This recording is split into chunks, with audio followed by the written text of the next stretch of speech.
Diaspora FM, le journal.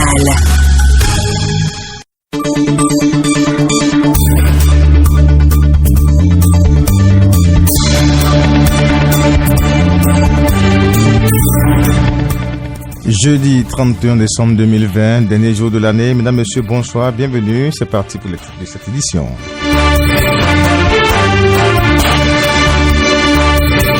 Une délégation gouvernementale s'est rendue ce jeudi au CNHU Hubert Kotokoumanga de Cotonou. Objectif, libérer les patients gardés pour non-paiement de leurs soins de santé.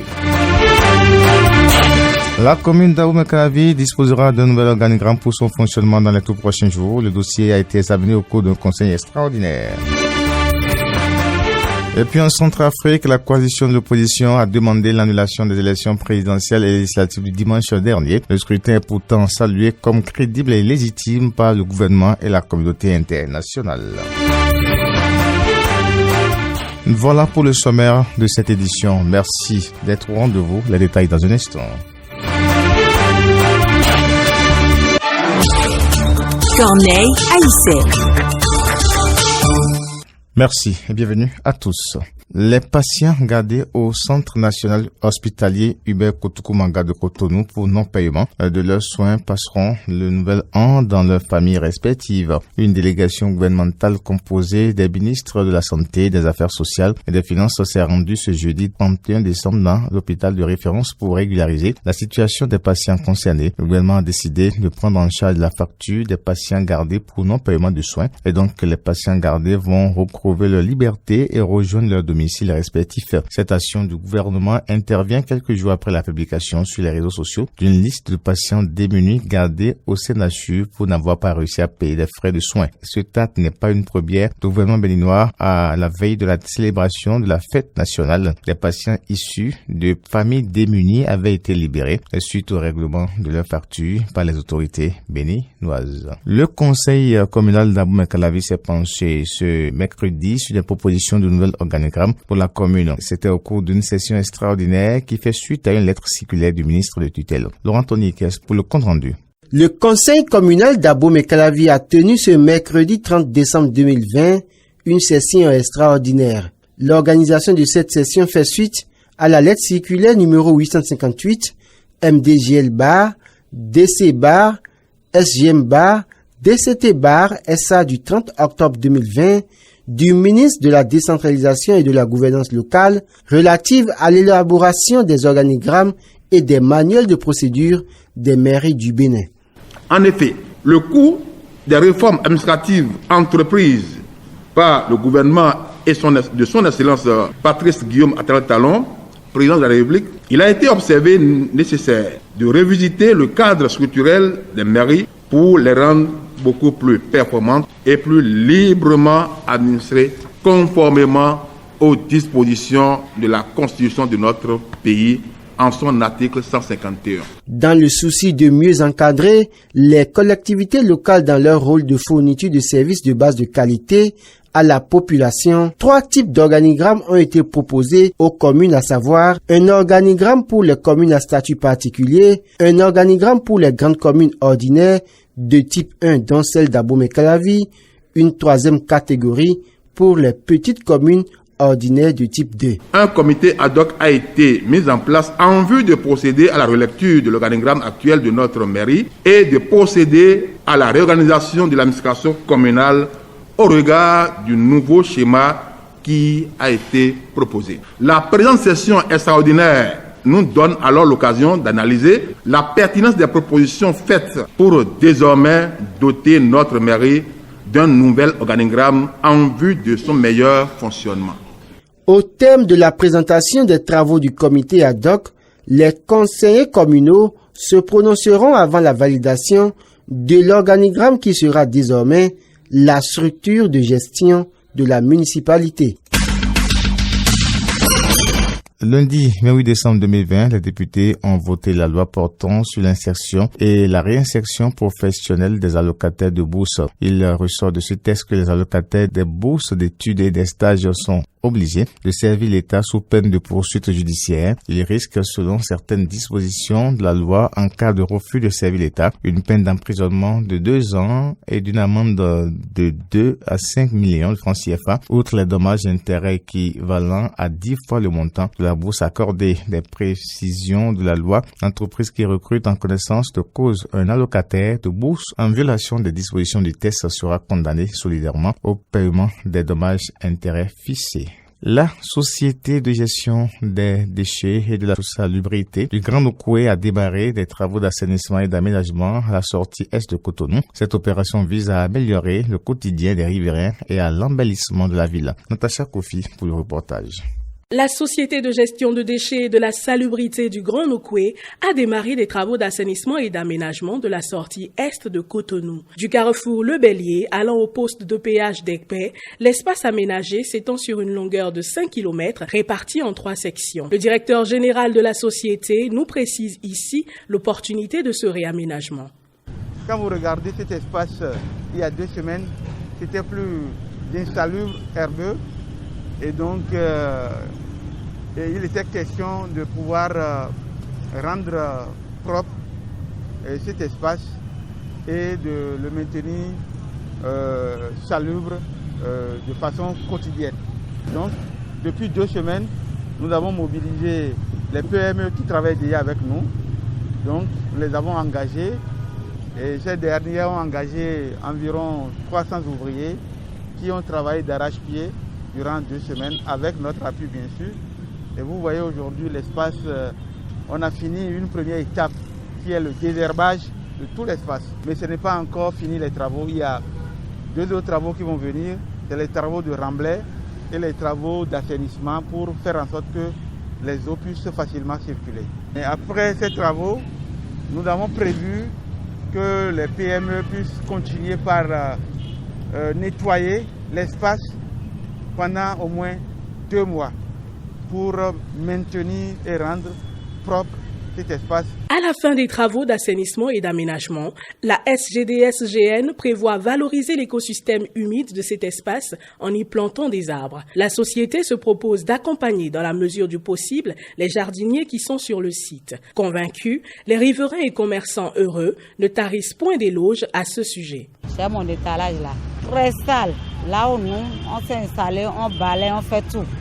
Mais les gens viennent d'ailleurs pour venir jeter les ordures dedans.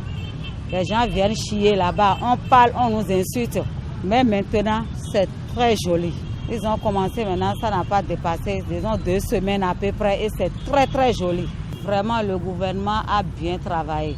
On l'a beaucoup apprécié, c'est très bon. Et on l'encourage encore de faire mieux. Moi, j'étais venue. Bon, l'endroit était désordonné, il y avait trop de tas d'ordures.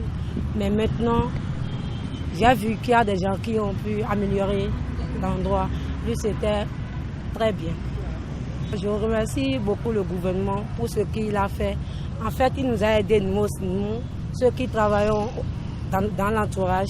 À en croire le directeur général de la SGDS-GN, d'ici la fin du mois de janvier, l'espace sera beaucoup plus viable et beau pour le plus grand bonheur des citoyens. Et puis avant de retrouver l'actualité internationale, atelier de validation du projet de rapport de l'étude relative à l'élaboration de la stratégie de développement de la statistique du secteur du cadre de vie, c'était ce mardi en présence des cadres du ministère du cadre de vie. Les précisions avec Carole Olaye. Le projet de renforcement des capacités nationales pour la gestion des conventions relatives à l'environnement en lien avec les objectifs de développement durable et la mise en place d'un système d'information statistique a été financé par le Fonds pour l'environnement mondial et mis en œuvre avec l'accompagnement technique du Programme des Nations Unies pour l'environnement. De ce projet, plusieurs résultats sont attendus, des résultats visant à mettre un terme aux nombreux problèmes environnementaux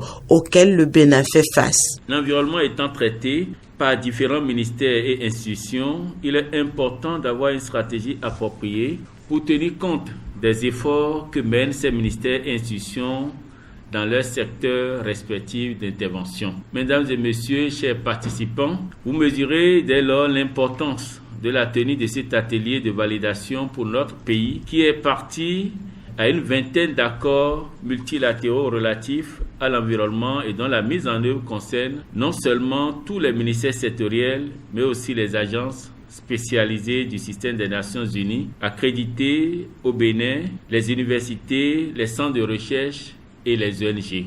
Coordonner donc les informations dans tous les sous-secteurs afin d'avoir des données statistiques exactes et fiables, c'est là le principal objectif de ce projet. Pour ce fait, l'élaboration d'une stratégie nationale de développement de la statistique s'impose. De cette stratégie, vous dégagez un plan stratégique de développement de la statistique de votre secteur et vous dégagez les modalités de mise en œuvre de fonctionnement de ce système-là.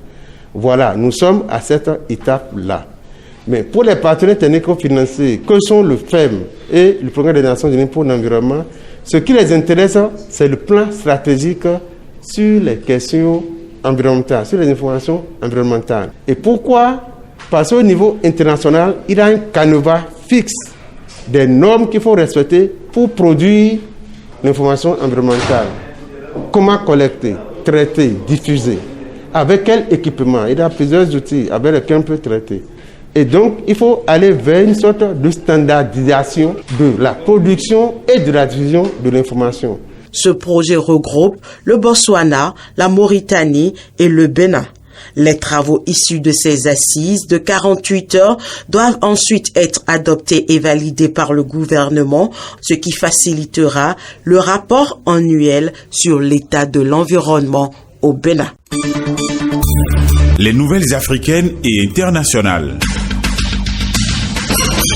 Pascal Affi-N'Guessan, homme politique de l'opposition ivoirienne, a été libéré sous contrôle judiciaire et c'est avec apaisement et bonheur qu'il retrouve sa famille et ses proches à la tête d'une faction du Front populaire ivoirien FPI de l'ancien président Laurent Gbagbo. Affi-N'Guessan, 67 ans, a été détenu avec d'autres personnalités de l'opposition après l'élection du 31 octobre. Dans un communiqué, la coalition de l'opposition en Centrafrique a réclamé mercredi 30 décembre l'annulation des élections présidentielles et législatives du 27 décembre en Centrafrique qui avait été perturbé par des groupes rebelles. Dans un pays occupé aux 2/3 par des groupes armés, des milliers de personnes ont été empêchées de voter ou privées de leur carte d'électeur, jamais arrivées en raison de l'insécurité due à une offensive rebelle et à la guerre civile qui ravage la Centrafrique depuis près de 8 ans. Toujours sur le continent, à Guédaref, des centaines de Soudanais célèbrent la reprise par l'armée nationale des terres détenues par les milices éthiopiennes. Ces dernières semaines, la région frontalière d'Al-Farak a été le théâtre d'affrontements entre le Soudan et l'Éthiopie. Selon les autorités soudanaises, certains gangs éthiopiens s'empareraient des terres des fermiers soudanais à Al-Farak après les avoir expulsés par la force. Le Soudan accuse l'armée éthiopienne de soutenir ces gangs, ce qu'Addis Abeba nie complètement.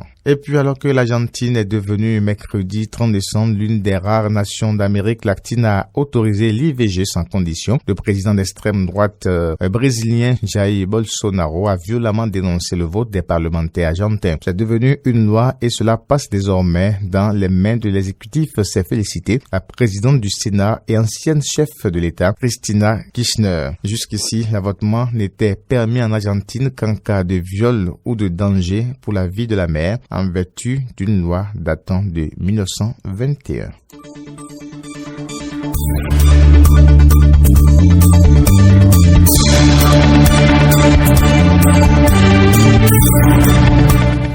Mesdames, Messieurs, ainsi s'achève cette édition. Merci à toutes et à tous et vivez les moments d'entrée dans la nouvelle année avec beaucoup de ferveur, beaucoup de concentration, beaucoup d'amour. Et nous en profitons pour vous souhaiter nos vœux les meilleurs pour la nouvelle année 2021. Merci à toutes et à tous. On se retrouve l'année prochaine. Au revoir et joyeuses fêtes à tous.